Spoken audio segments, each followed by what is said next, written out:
Good evening and welcome to the Capitol Report on NTD Television. I'm Steve Lance. Coming up, leaders across the world, including President Trump, mourn the passing of Pope Francis. We'll look back at his legacy and ahead at what's next for the Catholic Church.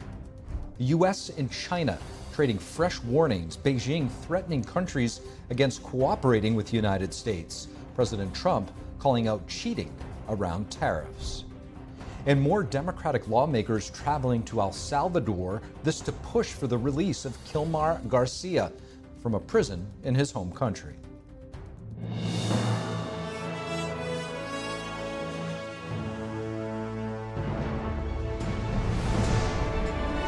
This is Capitol Report, live from our global headquarters in our nation's capital. Here's Steve Lance.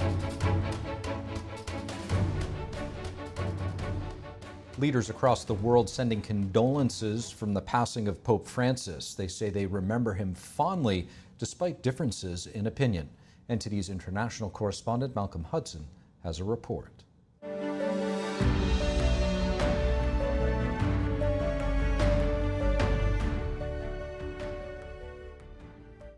Leaders across the world mourned the death of Pope Francis. Javier Milei, president of the Pope's home nation Argentina, said he felt profound sorrow.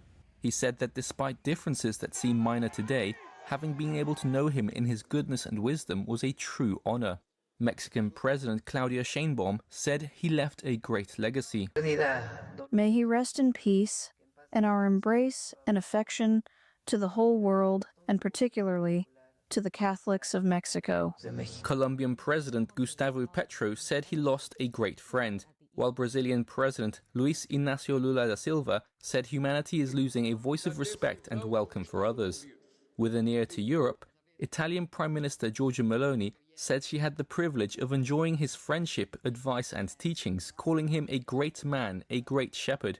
French President Emmanuel Macron said Pope Francis had always sided with the most vulnerable and fragile with a lot of humility.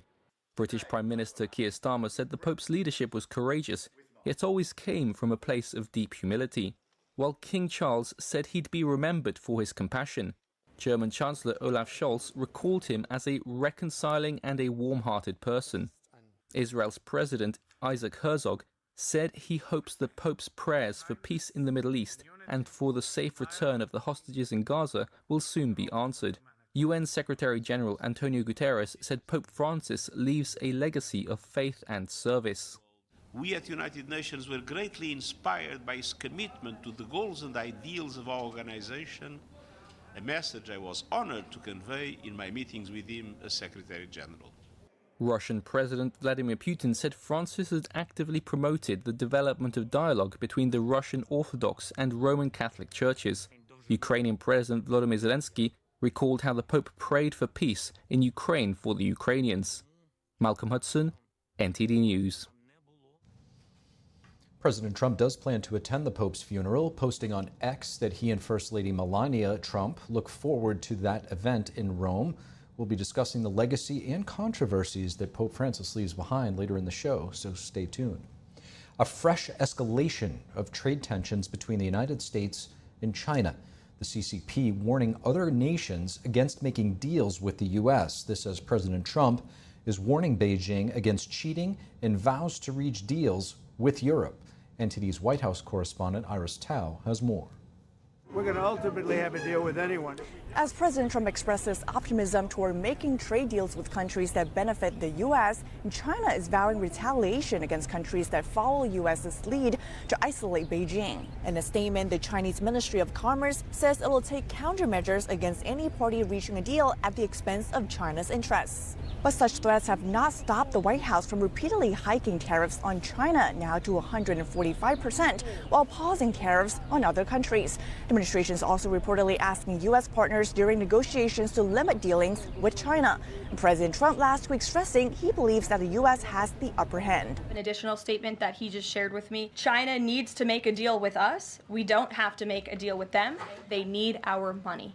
On Sunday, President Trump warned trading partners over cheating over his sweeping tariffs, listing 8 ways they could do so, including currency manipulation, dumping below cost, IP theft, and transshipping through third countries. The administration has repeatedly criticized China for these exact behaviors.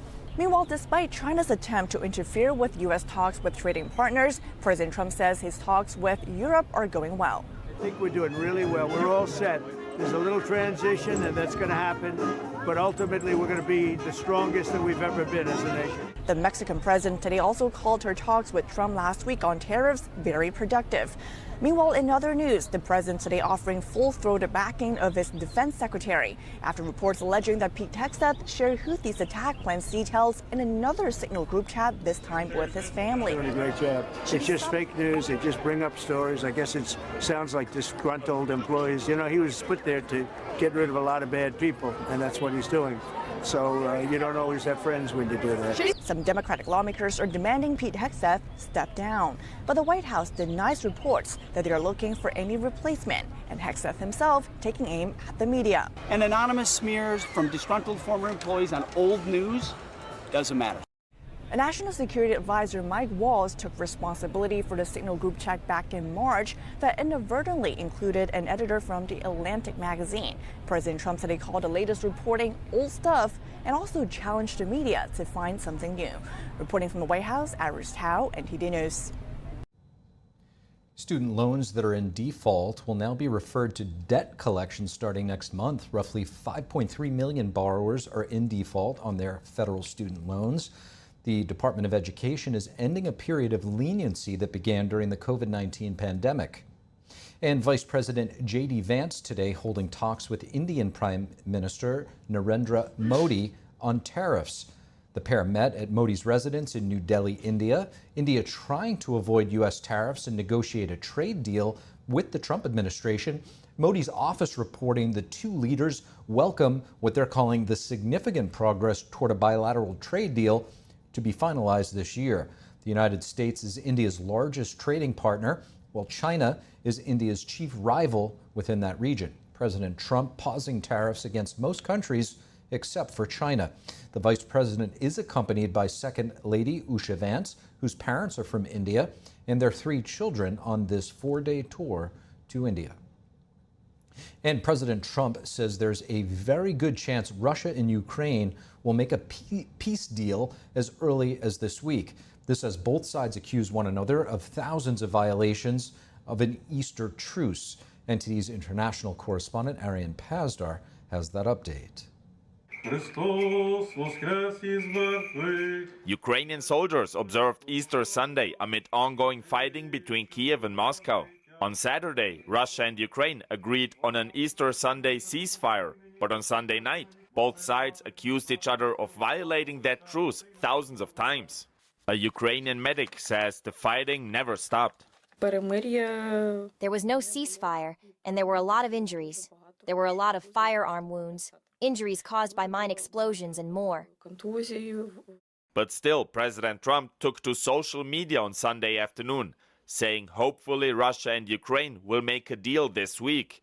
Both will then start to do big business with the United States. On Monday, a Kremlin spokesperson was asked about Trump's timeline for a peace deal. I would like not to comment on that now, especially not about the timing of a deal. President Putin and the Russian side remain open to seeking a peaceful settlement. Also on Monday, President Trump was asked about a plan for Ukraine to recognize Crimea as part of Russia. I will be giving you a full detail over the next 3 days, but we had very good meetings for the Ukraine election. He added that there is a good chance Kiev and Moscow will manage to close a peace deal this week. Now this comes as U.S. delegates are set to travel to Europe this week. They're scheduled to hold talks in the UK. Special envoy to Russia and Ukraine, Keith Kellogg, talked about the plans while on Fox News. Take a look. We talked about going forward with a potential ceasefire in the near term, and that's the reason we're returning to London this week to actually lock that down. And I think there's tremendous opportunities.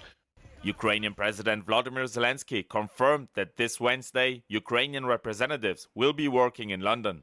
According to Kellogg, a potential 30-day ceasefire could include sea, air, and land activity, as well as industrial targets. This could then lead to a permanent peace deal. Arian Pastar, NTD News. The U.S. Supreme Court appears poised to uphold the preventative care requirement of the Affordable Care Act. The court today hearing oral arguments about the constitutionality of the U.S. Preventative Services Task Force, which is a panel that determines which preventative care private insurance companies must cover, such as cancer screenings and HIV prevention drugs. The prosecutors in that case argue that this violates the Constitution because the volunteer panel members are not approved by the Senate. For now, only Justices Samuel Alito and Clarence Thomas appear to be persuaded. The court is expected to rule by the end of June. 4 House Democrats now traveling to El Salvador to advocate for the release of Kilmar Abrego Garcia without congressional approval. Our Washington correspondent, Luis Martinez, has more. A fact that our president does not recognize the branches of government and the balances of power.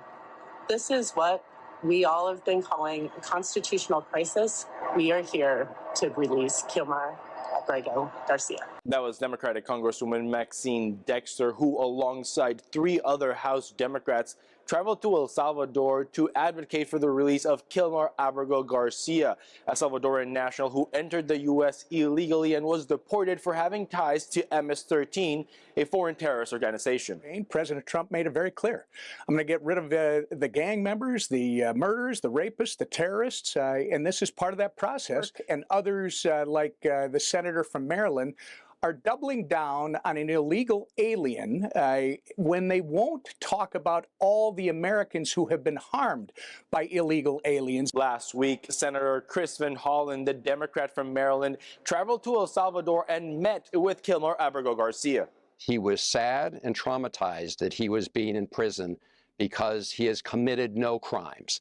And that goes to the heart of this issue because he's being denied his due process rights. This illegal alien, who is not a resident of the U.S., he is a citizen of El Salvador, actually did have due process in an asylum hearing where his request for asylum was rejected. Over the weekend, the Republican-led House Oversight Committee denied the request from the 4 House Democrats who traveled to El Salvador to travel as a congressional delegation, and House Minority Leader Hakeem Jeffries has distanced himself from their actions. I'm going to really focus on trying to defeat Republican incumbents so we can take back control of the House of Representatives and begin the process of ending this national nightmare that's being visited upon us by far-right extremism. Congress is in recess until April 28th, and Republican lawmakers plan on marking up a reconciliation bill before Memorial Day and also voting on rescissions to make the DOGE spending cuts permanent.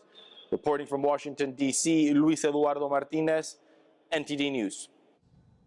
A New York jury today finding Nadine Menendez guilty in her federal bribery trial. Her husband, former New Jersey Senator Bob Menendez, was convicted on similar crimes. Nadine Menendez had pleaded not guilty to 15 charges, including conspiracies to commit bribery and extortion. Prosecutors argued that she and her husband were, quote unquote, partners in crime.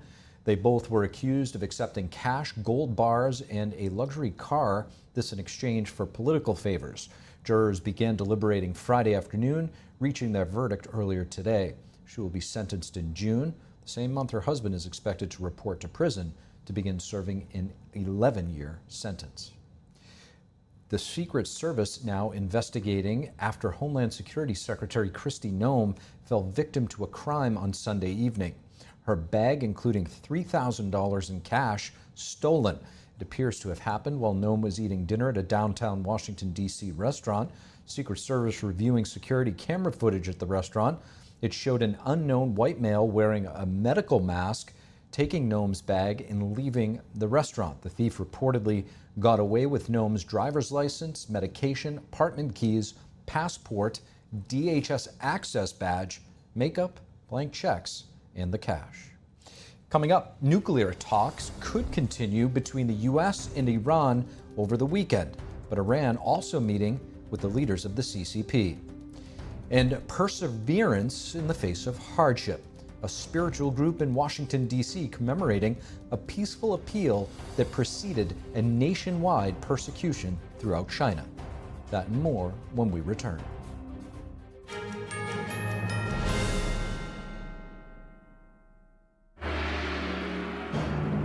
What has lasted 5,000 years was once almost lost.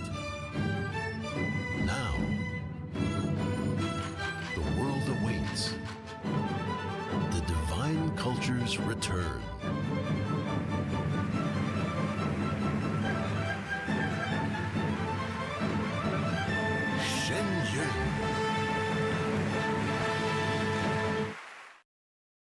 As we naturally age, many people are getting zero amount of this incredible and unique substance. That's when we start seeing an impact in our joints, skin, nails, and even our digestion. People ask me, Dr. X, what is the #1 supplement I should be taking? My answer is multi-collagen protein. People's reactions to me, people were like, what are you doing? What is going on? You look amazing. You have a glow about you. What makes Ancient Nutrition Multi-Collagen stand out from other brands? 10 types of collagen. It's grass-fed, pasture-raised with vitamin C and probiotics. It's proven to reduce joint discomfort rapidly, continuously, and persistently. It improves the appearance of crow's feet after 4 weeks and improves skin tone after 8 weeks. And it promotes hair thickness, growth, and a reduction in hair breakage. It has transformed everything from my hair. Like, my hair was starting to kind of just, come out, and I don't have that anymore. My skin feels amazing. Call the number on your screen and find out how to get a free bottle when you order, plus free shipping and our 30-day money-back guarantee. And as a bonus, we will include Dr. Josh Axe and Jordan Rubin's revolutionary book, Multi-Collagen Makeover, free with your order, plus free shipping and free returns. I have implicit trust in Dr. Axe because the plan worked. I'm living proof of it. This is the collagen protein that is backed by clinical studies. It's what my family uses, it's what I use, and I know you're going to benefit in a big way as well. Love the results or get your money back. This special TV offer is not available in stores. Call the number on your screen or go online now.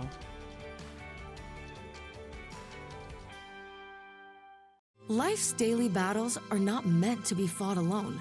We're not powerless, so long as we don't lose sight of what's important. Don't be afraid to seize that moment to talk to your friends. Cloud, you okay? Because checking in on a friend can create a safe space. The first step on our new journey. You coming? Reach out to a friend about their mental health. Seize the awkward. It's totally worth it.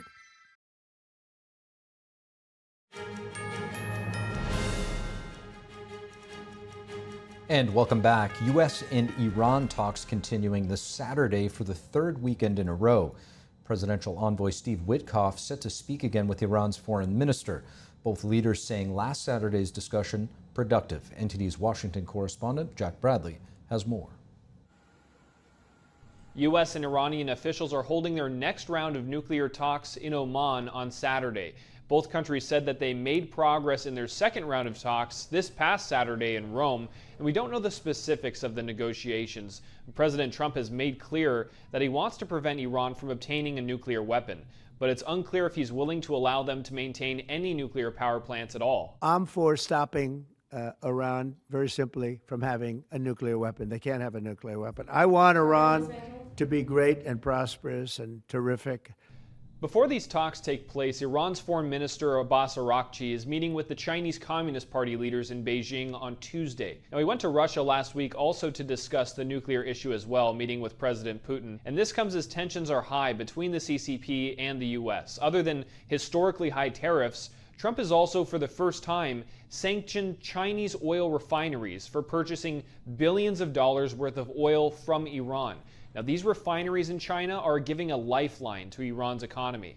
The CCP is also sanctioning several members of Congress, other officials, and heads of NGOs over recent Hong Kong policies. The regime didn't specify who exactly is sanctioned specifically, But this is in response to U.S. sanctions last month on 6 Chinese and Hong Kong officials over their silencing of pro-democracy activists on U.S. soil.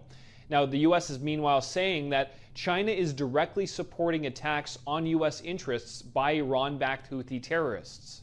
There is a Chinese company providing satellite imagery to the Houthis. The Houthis. Beijing support, by the way, of that company, the satellite company, even after we've engaged in discussions with them about this. The fact that they continue to do this is unacceptable. The fact that these talks are taking place between Iran and the U.S. shows a major shift in relations, as the two countries have long been hostile for decades to each other since the 1979 Islamic Revolution and the U.S. Embassy hostage crisis. Now, Trump withdrew from an earlier nuclear deal with Iran in 2018 and has threatened bombing Iran's nuclear sites if negotiations don't pan out. Iran, on their end, have threatened to pursue an atomic weapon. Steve, back to you.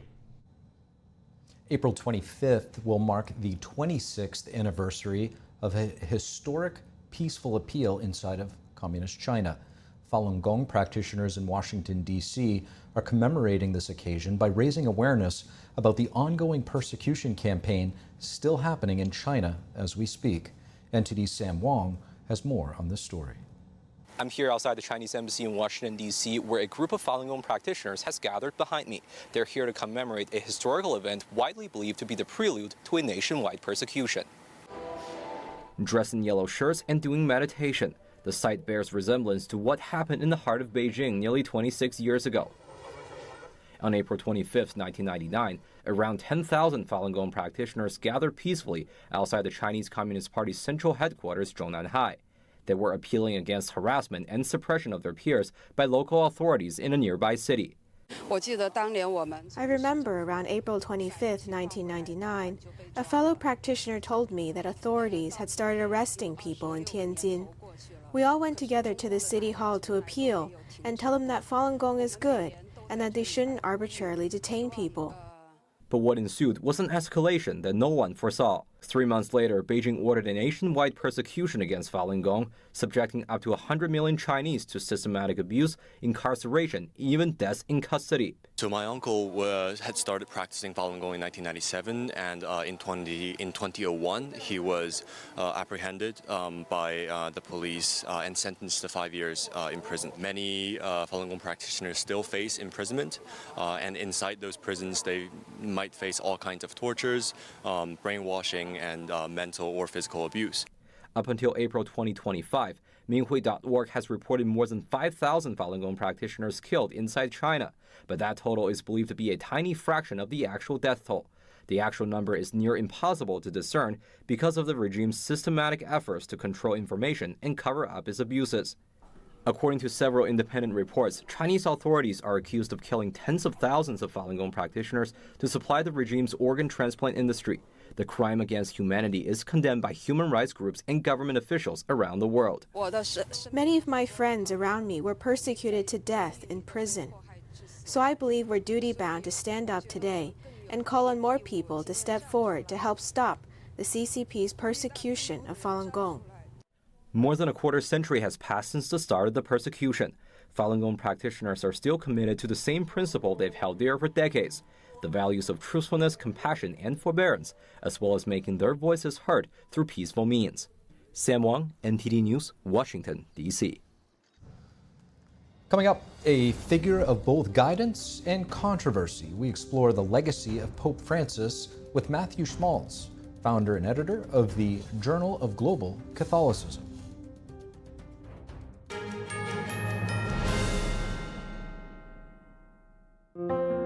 I'm Ilka. I live with my daughter and with my grandchildren. There's a sense of comfort that comes with eating a good meal. We try to make the most, of what we have. We have rent to pay, and then there are lights and there are gas. And while my daughter and I both work, it still just doesn't seem like there's enough to go around sometimes. Every day, millions of our neighbors face hunger, including 1 in 5 children, and food costs keep rising. Please call or go online right now to join Feeding America with your gift of just $19 a month, only 63 cents a day. Your monthly support can fill plates with nutritious food for families across the country and in your community, thanks to a nationwide network of food banks and volunteers.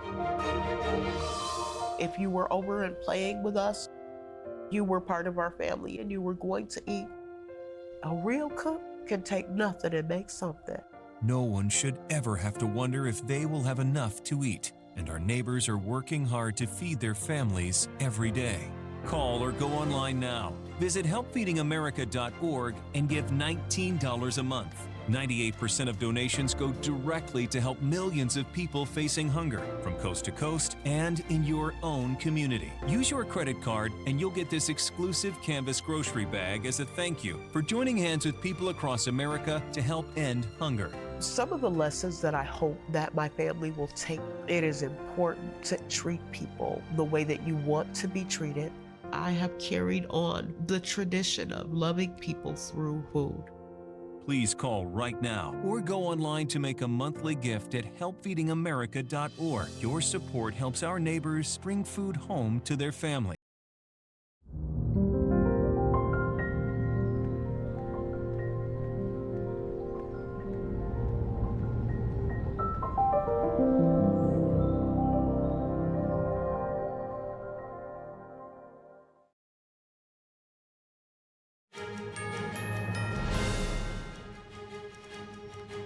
And welcome back to the Capitol Report. Beijing is turning up the heat on its trading partners. How will that ultimately play out?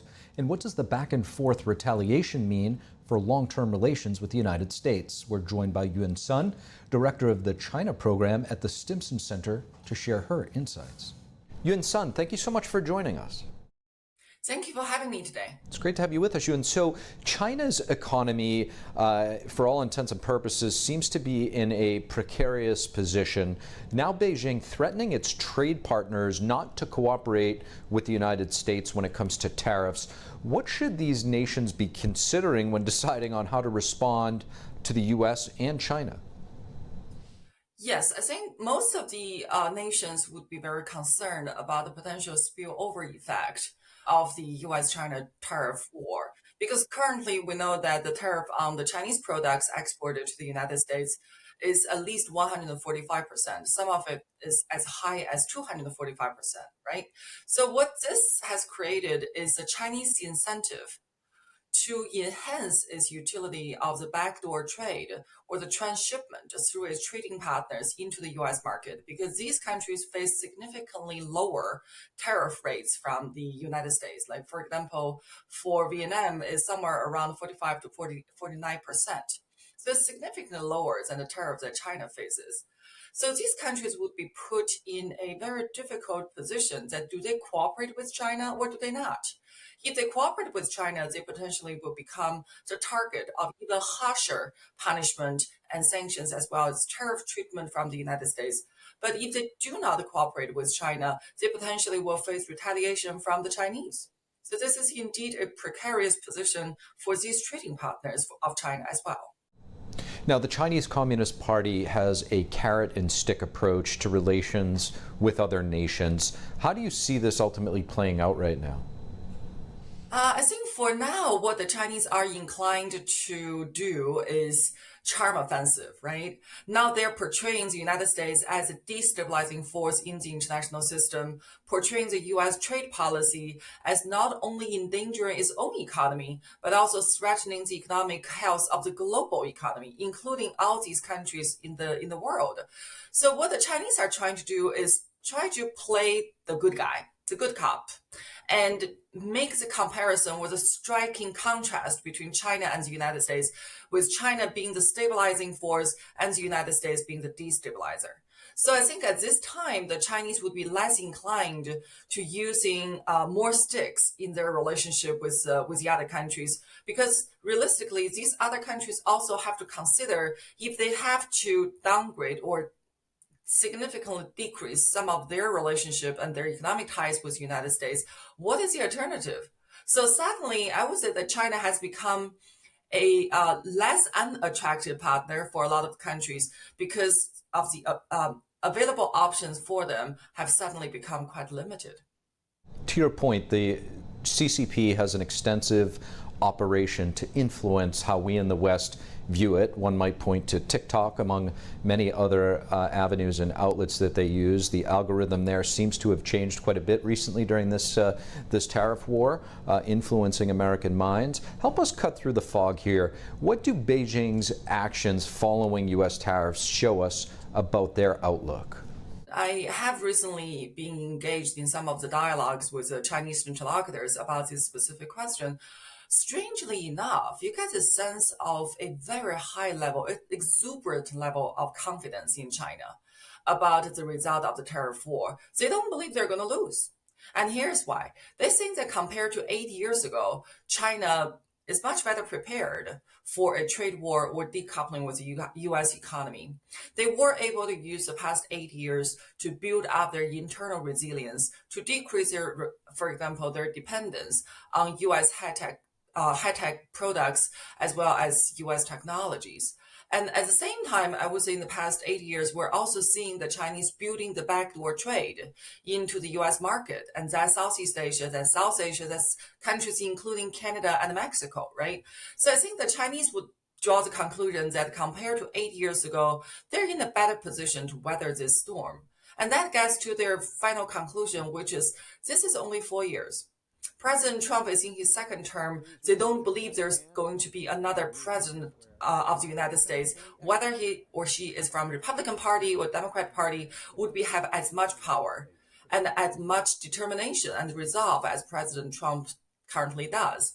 So the Chinese believe that, well, if they can keep their head low, undermine the U.S. leadership globally during these 4 years, and try to weather the storm and wait till another day, they have a fighting chance of success. That's how they're processing information. Now, China just sanctioned several U.S. officials and NGOs this after the United States sanctioning Hong Kong officials last month. Where do you think U.S.-China relations are heading? Since April 2nd, the Liberation Day, whenever U.S. imposes additional tariff on China, we see China retaliating in kind. And we're seeing the same pattern emerging from the sanctioning of officials, first from the United States, and China retaliated with its own announcement. So what we are seeing is indeed a game of chicken. It's tit for tat. It's action, reaction, and it's retaliation without a clear exit in sight. So we know that President Trump has made it very clear that China needs to be the first one to call. But I think the Chinese condition for that is that, well, they do want to call. Let's face it, the Chinese economy does face significant headwind because of the U.S. tariffs on the Chinese economy. So if there's a chance that they can have a deal, I think they would love to have a deal. But the problem is they also want dignity and respect at the same place, at the same time. And they made it very clear that without that dignity and that respect, the Chinese are not going to fold. So although they're willing to accept a deal that even includes a certain level of Chinese concessions, they're not willing to accept the humiliation. I think that's where we are. Yun-Sun, we appreciate you joining us and sharing your perspective. Thank you. Thank you for having me.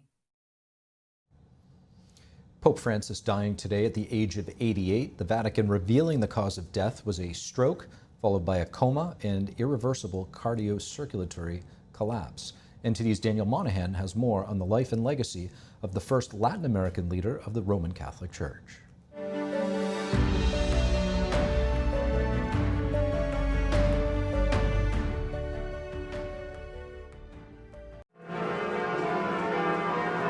Carissimi fratelli et sorelle. Dear brothers and sisters, it is with profound sadness I must announce the death of our Holy Father Francis. Devo annunciare la morte. Hours before he died, Pope Francis emerged on Easter Sunday to bless the thousands of people in St. Peter's Square in the Vatican. Buona Pasqua. The former cardinal from Argentina had been in hospital for several weeks. He had recently survived a serious bout of double pneumonia.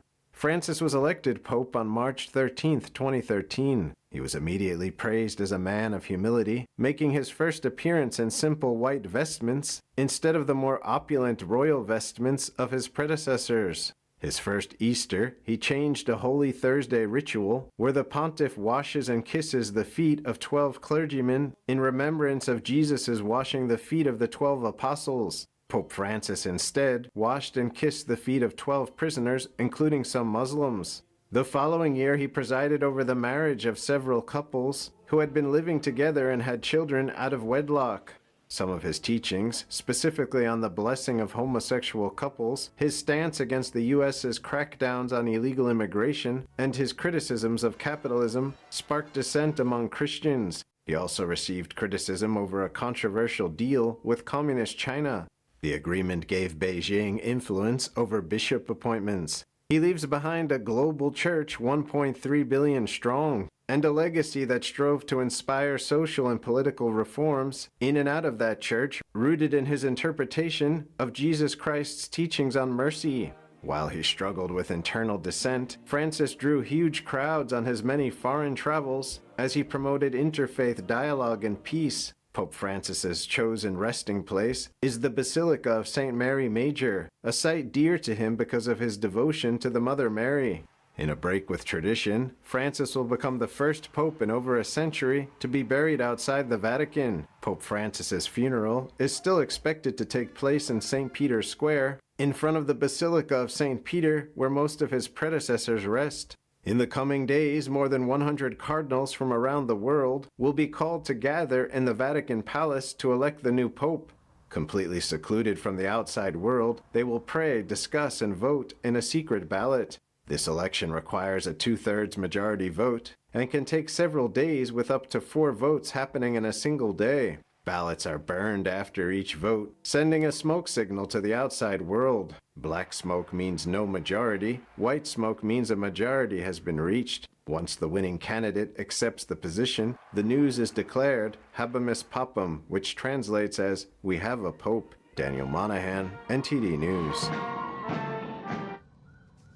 And to discuss the life, legacy, and challenges of Pope Francis, we're happy to have on with us live Matthew Smalls, the founding editor of the Journal of Global Catholicism. Matthew, it's great to have you with us. Thank you for inviting me. Of course, Pope Francis, the first Latin American leader of the Roman Catholic Church, obviously dying at the age of 88. What legacy in your mind does he leave behind? Well, he leaves a legacy of openness, of mercy, and particularly of outreach to those who are marginalized, those whom society has forgotten. And so I think even though his predecessor will be different in some ways, this style of papacy, in addition to its substance, will be quite influential and long-lasting. What makes you think that his next, the next person in line will be different, and how does he differ from some of his predecessors? In some of Pope Francis's teachings, especially his stance on illegal immigration, LGBT issues, have sparked concern within conservative and even the Catholic Church. Well, that is true if you're looking at the United States, which has been the center of opposition to Pope Francis since his pontificate began. I think the cardinals will have a difficult choice in front of them, whether to continue with Pope Francis's reforms, to perhaps pull them back, or to elect perhaps what could be called a caretaker pope who has Pope Francis's style but does not make significant doctrinal changes. So we will see. It'll be a complex conclave, especially because it's so diverse. Seems to be. That's what many are saying, including yourself. Briefly, if you could, talk to us about the process for electing a new pope at the Vatican. Who are the candidates and how long might it take for us to see the next pope? Well, after a period of mourning in Pope Francis's funeral, the cardinal electors, that is people who can cast votes for the pope, 138 in number, will meet in what are called general congregations, where they'll discuss issues related to the church. Then the conclave will begin in the Sistine Chapel, where the cardinals will be locked in. And sometimes conclaves have been very short when there's been a clear candidate emerging even before the pontiff's death. In this case, however, because the College of Cardinals is so diverse, we might have a longer conclave in which various factions vie for influence, and then what might emerge as a compromise candidate, perhaps someone from Asia, perhaps someone from Africa. Now, Pope Francis faced a lot of questions, excuse me, throughout his papacy for striking a deal with China's Communist Party. China, obviously, the Communist Party, an atheist regime, no religion, no belief in God, allowing it to have influence over bishop appointments within China. This was a stark contrast to his predecessors like Pope John Paul II, who led the Catholic Church to oppose communist and atheist regimes. What has been the impact of that decision, and could we see a change in policy, if you will, with the next pope? I think Pope Francis was always open to dialogue, and China has been and is an emerging player in the Catholic world, but his decision has still mystified many, so that might be something that is rolled back by his successor, because it is quite controversial, essentially allowing the Chinese regime to determine who is selected as a bishop. So these are controversial issues that his successor will have to deal with. Now, lastly, as Catholics navigate this inflection point in their faith, what qualities are they hoping for in the next pope? I think the qualities initially that Pope Francis himself exemplified: simplicity, outreach, mercy, a concern for people at the margins. However, there might be some geopolitical issues that will become involved, especially because Catholicism, certainly in the Western world, is quite polarized. And so we will hope to see a pope that can address those kinds of polarizations and differences, which sadly still persist in the Catholic world. Matthew Smalls, thank you for coming on and sharing your perspective. Thank you for inviting me. Coming up, a potential shakeup in the tech world. This could impact search engines and more. The Department of Justice wants Google to sell off its Chrome web browser. The COVID-19 narrative years later, and the CCP's role in the WHO's pandemic response. We'll break it all down with Joshua Phillip, senior investigative reporter and host of Crossroads at the Epoch Times, when we return.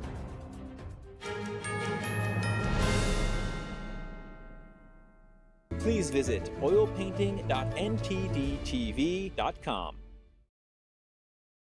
Hi friends, Richard Karn here. Now I'm known as the guy who can fix just about anything, but the technology in most appliances requires very special training to fix.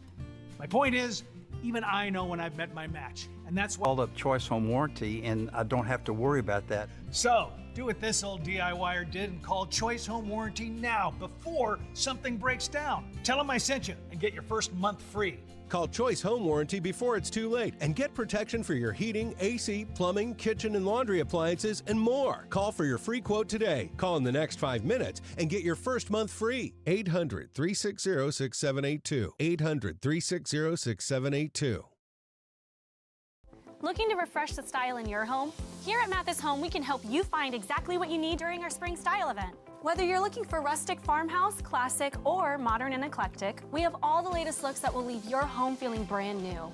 Whatever your style, we know that we can help you find it at the lowest price. Because not only do we want you to feel good in your home, we know that to earn your business, our prices have to be the best. So come to the spring style event at your furniture superstore, Mathis Home.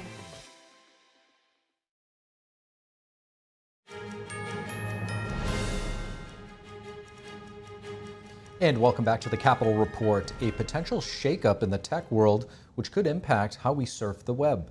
Google back in court today for its antitrust case, which could result in a breakup of the company. NTD's David Lamb reports. Tech company Google returned to court on Monday after ruling found that the company was liable for running an illegal monopoly. The DOJ is asking a federal judge for the following remedies to help restore competition. Ban Google from making multi-billion-dollar deals with Apple and other tech companies that shield its search engine. Make Google share user data with rivals. Enforce the sale of Google's Chrome browser. In its opening arguments, antitrust enforcers also urged the court to impose forward-looking remedies to prevent Google from using AI to further its market share. But Google's attorney, John Schmidtlein, said that the court should take a much lighter touch. He said that the government's heavy-handed proposals wouldn't boost competition, but instead unfairly reward other rivals with lesser technology. The attorney said Google won its place in the market fair and square. In 2024, a federal judge ruled that Google had been making anti-competitive deals to lock in its search engine as the go-to place for digital information on the iPhone, personal computers, and other widely used devices. This includes those running on its own Android software. Now, Google intends to file an appeal on the court's decision from last year, but can't do so until these remedy hearings are completed. Now, after closing arguments are presented in late May, the judge plans to make his decision on the remedies before Labor Day. David Lamb, NTD News. The Trump White House has a new page detailing the origins of the COVID-19 pandemic. To discuss these investigations and how the narrative became so contentious in the first place, we're joined by Joshua Phillips, senior investigative reporter and host of Crossroads at the Epoch Times. Joshua Phillips, great to have you back. Hey, Steve, always a pleasure. Josh, your investigative research actually led the first documentary tracking the origins of the CCP virus. This was in the very early stages, actually, if people go back and look. Do you think most Americans are now aware of the origin story, given how different the narrative was and how lab leak claims were once dismissed as conspiracy theories? Well, you know, what happened with the investigations into the virus origin, I think process of elimination has relatively shown that the only plausible thing is lab leak. Because, you know, what else have they said? It came from a bat. Which bat? Well, we don't know. It came from a pangolin. Okay, give us evidence. That was actually debunked. It came from the Huanan seafood market, right? The Wuhan seafood market. Nope, didn't come from there. And so every answer the CCP has proposed on where the virus came from has been proven to be fake. And if the individual trying to tell you, you know, where it came from, and they keep lying to you, and they keep telling you, you're not allowed to look here, you're not allowed to look into this part, and that person keeps lying to you, you're probably going to start thinking maybe it came from that part, right? And then what's happening is every piece of evidence does lead back to the Wuhan Institute of Virology. I'd say process of elimination, many people are now believing, okay, it probably came from the Wuhan Institute of Virology. In fact, we're even now finding that U.S. government research covered up until now actually suggested that was the most plausible answer.